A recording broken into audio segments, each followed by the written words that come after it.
பக்தி அப்படின்றது ஒன்று என்னென்னா that's very personal to each individual. ஒருத்தருக்கு பக்தி எப்படி இருக்கும் அப்படின்றத நம்ம சொல்ல முடியாது. ஒருத்தர் வந்து காலையில் எழுந்தால் விஷ்ணு சஹஸ்ரநாமம் பாராயணம் பண்ணுவேன், இல்லைனா வந்து பதிகங்கள் பாடுவேன், இல்லைனா வந்து கந்தசஷ்டி கவசம் சொல்லலைன்னா எனக்கு அந்த நாளே இருக்கிற மாதிரி இருக்காது.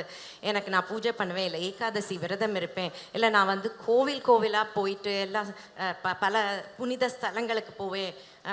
இந்த அந்த மாதிரி ஒருத்தருக்கு ஒரு விதமான ஒரு விஷயம் இருக்கும்.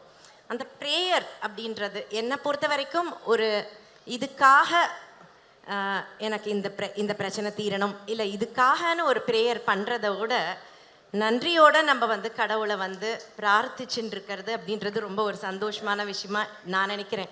அது என்னென்னா என்னைக்காக இருந்தாலும் நம்ம கைப்பிடிச்சிட்டே இருக்குது அப்படின்ற ஒரு மனசுக்குள்ள ஒரு எண்ணம். சந்தோஷங்கள் வெற்றிகள் எல்லாம் வர சமயத்தில் வந்து கடவுளை நன்றியோடு நம்ம நினச்சிக்கலாம். அது அவர் தான் காரணம் அப்படின்ற ஒரு கிராட்டிடியூடோடு இருக்கிற சமயத்தில் நம்ம வந்து நிலத்தில் கால் பதிஞ்சிருக்கோம்.